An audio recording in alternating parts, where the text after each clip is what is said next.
ओम नमः शिवाय। ओम त्र्यंबकम यजामहे सुगंधिम पुष्टिवर्धनम उर्वारुकमिव बंधनान मृत्योर्मुक्षीयमामृतात्। अर्थात हे तीन नेत्रों वाले, तीनों कालों एवं तीनों लोकों में पूजे जाने वाले महादेव, हम सबके पालनहार, पालनकर्ता, अपनी मीठी सुगंध से सबको समृद्धि प्रदान करने वाले भगवान शिव। जिस प्रकार पका हुआ फल खरबूजा अपनी पूर्ण आयु पूरी करके बिना किसी यत्न के डाल से अलग हो जाता है, ठीक उसी प्रकार से हमारी भी आयु पूर्ण होने पर इस संसार के मोह माया के बंधनों एवं जन्म मरण के चक्र से मुक्ति प्रदान करने की कृपा कीजिए। जय भोलेनाथ। भगवान शिव को जल क्यों चढ़ाया जाता है और इसका क्या महत्व है, आज हम इस विषय पर जानकारी देने का प्रयास करेंगे। आज हम पौराणिक कथा के माध्यम से जानने का प्रयास करेंगे कि भगवान शिव को जल क्यों चढ़ाया जाता है और इसका क्या महत्व है। हिंदू धर्म में त्रिदेव अर्थात भगवान ब्रह्मा, भगवान विष्णु और भगवान शिव को सर्वोच्च देवता माना गया है। भगवान ब्रह्मा रचना करने वाले हैं, भगवान विष्णु पालन करने वाले हैं और भगवान शिव रक्षक और संहारकर्ता के रूप में जाने जाते हैं। वेदों और पुराणों में भगवान शिव के रुद्र रूप की महिमा का वर्णन मिलता है। आज हम बात करेंगे कि भगवान शिव को जल क्यों अर्पित किया जाता है।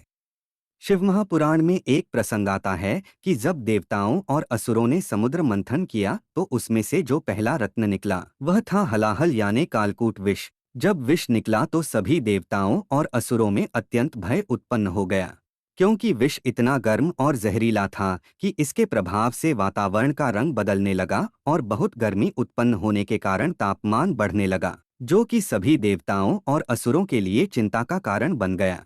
फिर सभी देवता भगवान विष्णु के पास जाते हैं और इसका समाधान करने के लिए प्रार्थना करते हैं कि इस कालकूट विष को कौन रखेगा। तब भगवान विष्णु उन्हें बताते हैं कि इस कालकूट विष को केवल एक ही देव धारण कर सकते हैं और वे हैं भगवान शिव। तुम सब भगवान शिव के पास जाओ और उनसे प्रार्थना करो। फिर सभी देवता भगवान शिव के पास जाते हैं और उन्हें सारी बात बताते हैं और भगवान शिव से प्रार्थना करते हैं कि हे भोलेनाथ, हम सब पर दया करें, इस कालकूट विष से हमारी रक्षा करें। भगवान शिव बहुत ही भोले हैं और अपने भक्तों पर बहुत जल्दी दया करने वाले हैं, इसीलिए उनका दूसरा नाम भोलेनाथ है। वे देवताओं और असुरों के साथ साथ समस्त पृथ्वी लोक की रक्षा करने के लिए विष कलश को अपने हाथ में लेते हैं और कालकूट विष को पी लेते हैं, लेकिन विष को अपने कंठ से नीचे नहीं जाने देते हैं और अपने कंठ में ही रोक लेते हैं। समस्त देवता भगवान शिव की जय जयकार करने लगे। जब भगवान शिव विषपान कर रहे थे तो तभी विष की कुछ बूंदें धरती पर भी गिर जाती हैं, जिनसे कि जहरीले जीव सांप, बिच्छू और छिपकली इत्यादि का जन्म भी हुआ।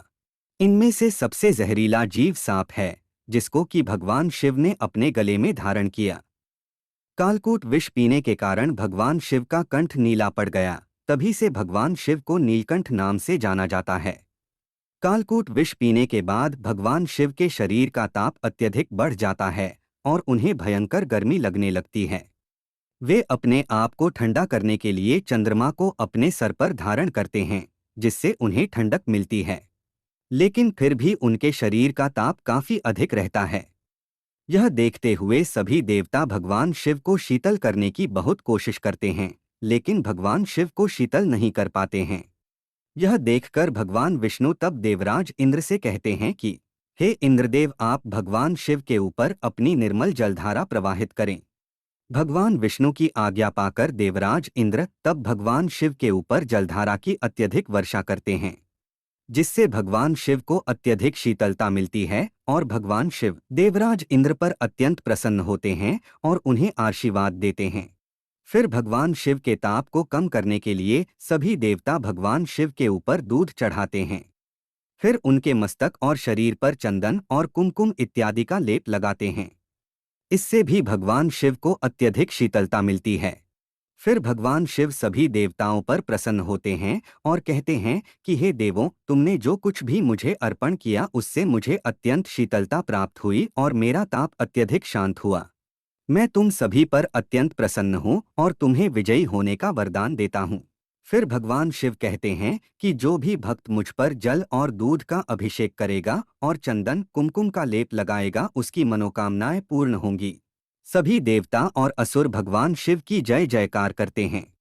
तभी से भगवान शिव पर जलाभिषेक किया जाता है और सभी लोग भगवान शिव के ऊपर दूध और जल चढ़ाते हैं और चंदन कुमकुम का लेप लगाते हैं, जिससे भगवान शिव अत्यंत प्रसन्न होते हैं और अपने भक्तों पर दया करते हैं और उनको अपार खुशियां प्रदान करते हैं। भगवान विष्णु जल अर्थात क्षीरसागर में निवास करते हैं और भगवान शिव भी जल में निवास करते हैं, लेकिन भगवान शिव जमे हुए जल अर्थात बर्फ में निवास करते हैं और बर्फ अत्यंत ही ठंडक प्रदान करती है। तब से ही भगवान शिव बर्फीले कैलाश में निवास करते हैं। तो यह थी भगवान शिव को जल चढ़ाने की कथा। आशा है आपको यह जानकारी अच्छी लगी होगी। अगर अच्छी लगी हो तो वीडियो को लाइक करें और हमारे चैनल को सब्सक्राइब करने का कष्ट करें। एक बार फिर से आपका बहुत बहुत धन्यवाद। जय हिंद, जय भारत।